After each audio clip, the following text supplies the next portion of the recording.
Hello, I'm Dango Rose. Welcome to the Mountaineer Podcast, where everybody's listening. The Mountaineer brings you the latest news of the Peak-to-Peak region, in print, online, through our podcast, social media, and special publications. Now, listen in to the latest news of the area with our local journalists.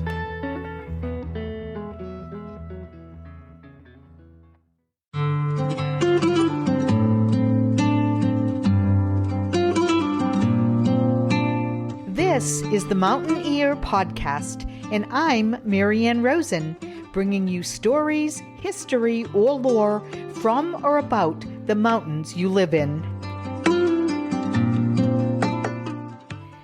The Wild West, or Old West, includes and embraces the history and folklore associated with westward expansion. It began in the early 19th century and did not end until the beginning of the 20th. The legends and historical events of this era have immersed themselves into U.S. culture. The Old West and Frontier era are a place and time which have come to define America. The term Wild West was used due to violent conflicts arising from encroaching settlements into frontier land, the removal of native tribes, vigilantism, and the attempted enforcement of laws upon outlaws. Central to the myth and reality were the American cowboy, miners, loggers, and frontiersmen. Another group were women. White women were less restricted in the West and had far more freedoms. Minorities did not have the same freedoms, and indigenous women were forced onto reservations. Chinese women immigrated to work in laundries, inns, saloons, or mining camps. Unfortunately, some were sold to those camps or were forced into the sex trade. Some women worked in brothels. However, many filled the roles of wives and mothers. Gunslingers also played a crucial part in the myth of the Wild West, along with the lawmen attempting to enforce rules. The image of the Wild West is filled with countless gunfights. This mythical lore was based on repeated and exaggerated tales. More episodic than common, these gunfights usually happened in the heat of the moment or because of long-standing feuds between bandits and lawmen. The most famous of these gunfights in the history of the Old West was the gunfight at the OK Corral. Although it actually took place down the street from the OK Corral, its name has become synonymous with that place. This legendary gunfight in 1881 in Tombstone lasted less than a minute and left 3 dead and 3 wounded. The fight took place between the town's U.S. Marshal Virgil Earp, along with his brothers Lawmen Wyatt and Morgan Earp and their friend Doc Holliday, and a group of outlaws known as the Cowboys, led by Billy Claiborne, Ike and Billy Clanton, and Tom and Frank McLaury. When the dust settled, Morgan and Virgil Earp and Doc Holliday were wounded, and both McLaurys and Billy Clanton were dead. The Earp brothers claimed self-defense. The Cowboys claimed they were shot at after they had surrendered. To this day, no one really knows what really happened. Fallout from this fight, which was caused by Virgil Earp's decision to enforce a city ordinance prohibiting carrying weapons into town and his wanting to disarm the Cowboys, included the Earps and Doc Holliday being charged but acquitted of murder, of Virgil Earp being ambushed and maimed at a later date, Morgan Earp being killed in a different shooting, and Wyatt Earp taking matters into his own hands in a personal vendetta, ending in his shooting one of the Cowboys. Another reason for gunfights in the Wild West was duels, fought to uphold personal honor. We have, however, been programmed by the amplified narratives of the Old West told over time. Books, movies, music, performers, and TV shows have played major roles as well in our perception. Buffalo Bill's Wild West show, featuring Wild Bill Hickok, Geronimo, Annie Oakley, to name a few, was most effective in popularizing the Old West. Buffalo Bill is buried here in Colorado in Lookout Mountain Park. Eastern writers and artists like Owen Wister, Will Henry, Larry McMurtry, Thomas Moran, and Frederick Remington promoted and celebrated Western lore. Songs such as The Wild Wild West, The Man Who Shot Liberty Valance, Don't Take Your Guns to Town, and I Shot the Sheriff, among others, all had Wild West themes. It was movies and TV shows that probably had the most to do with showing an incorrect and skewed history of the past, especially with regards to the life and treatment of native tribes and the idealization of gunslingers and lawmen.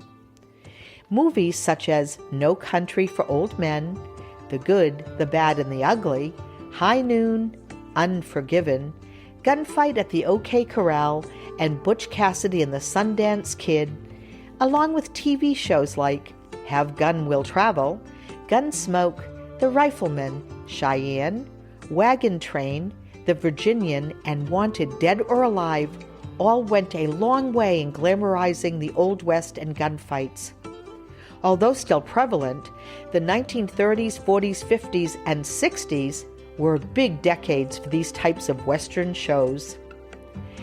The reputations of both fictional and real outlaws were enhanced. James Wesley Hardin, Jesse James, Billy the Kid, Belle Starr, the Dalton Gang, Butch Cassidy, whose first bank robbery was in Telluride, and Tom Horn, buried in Boulder, all gained fame and notoriety through movies and TV.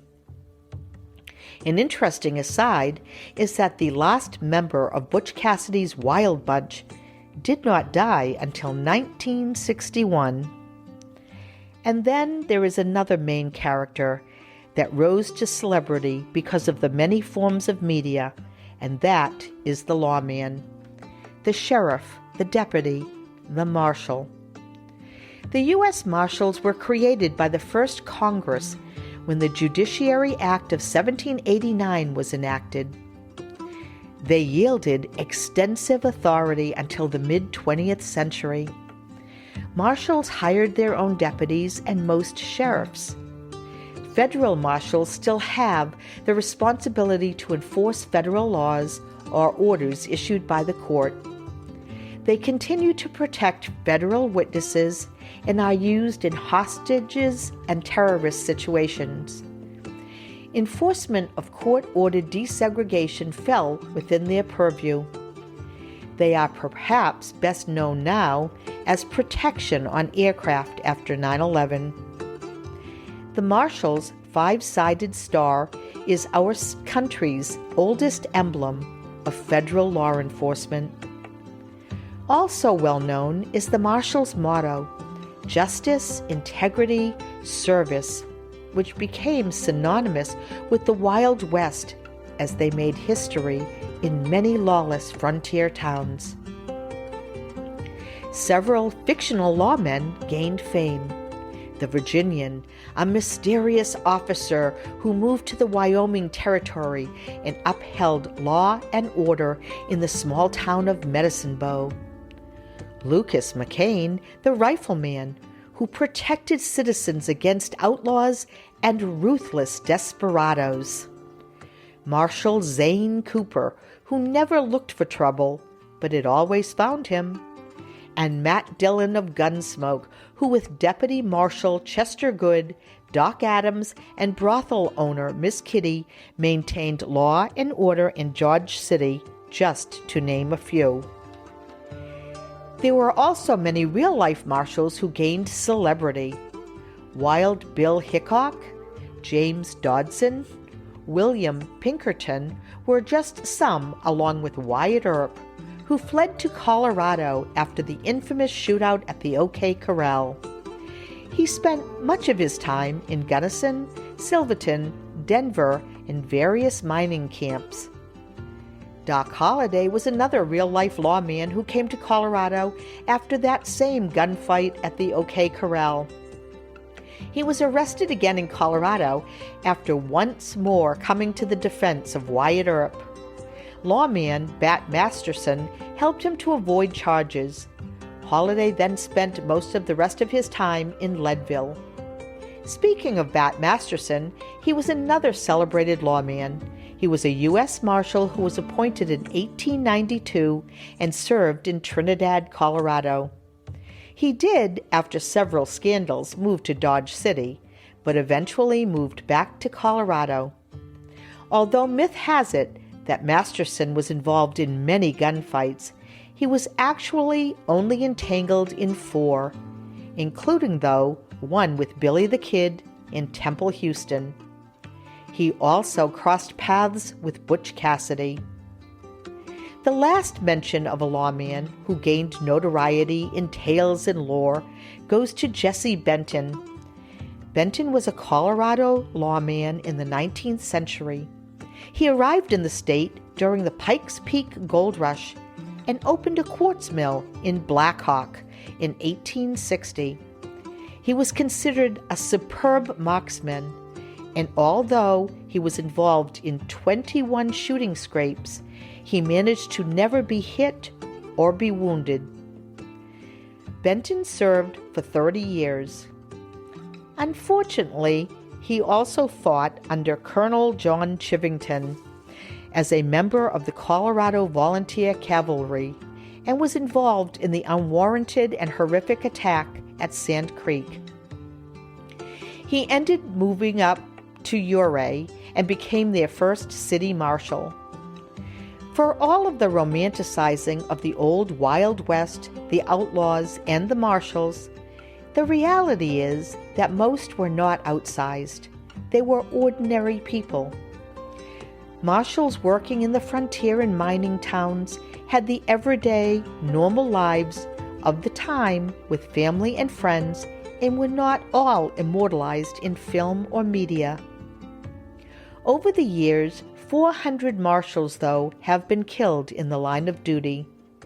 Most were not cut down by the sensationalized, intense gunfights associated with the West. The first marshal to lose his life in the line of duty in Colorado was from right here in the Peak to Peak.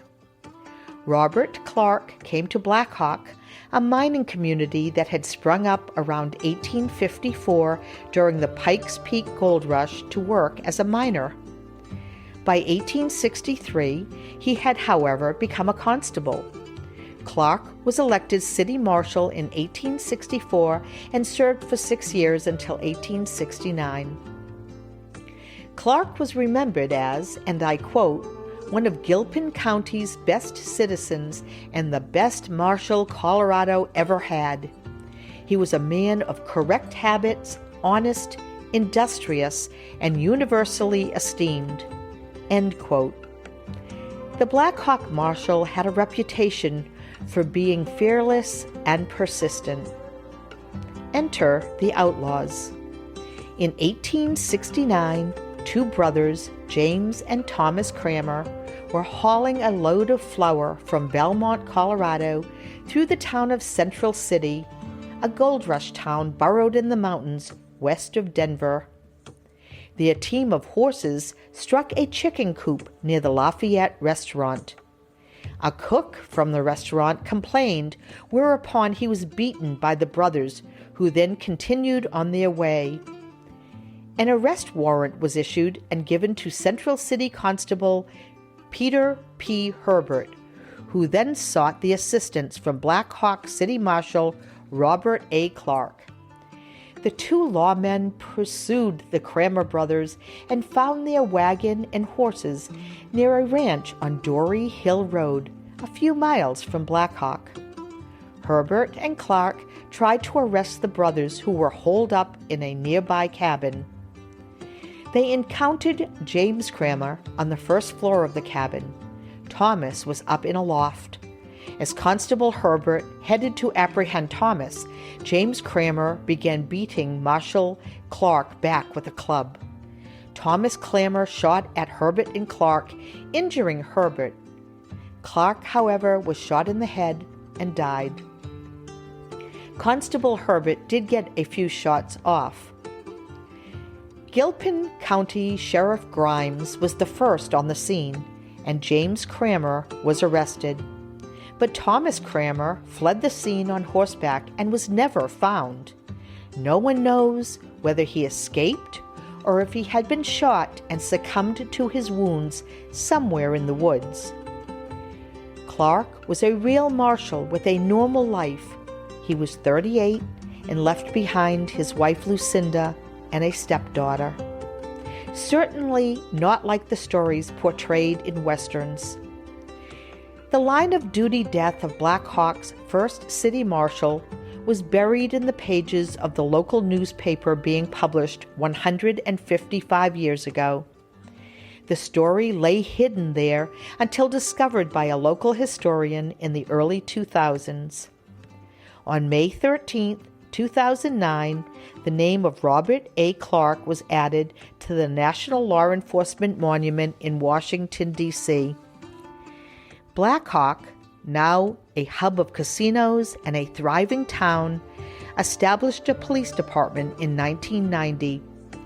Prior to that, the law enforcement duties fell mainly to marshals, actual, real-world humans living authentic lives and not those often inaccurate narratives of lawmen created by lore, exaggeration, music, art, TV, and movies. Until the next tale from the mountains.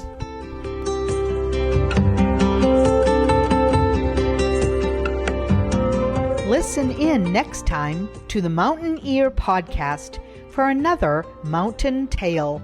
I'm Marianne Rosen. Thank you for listening.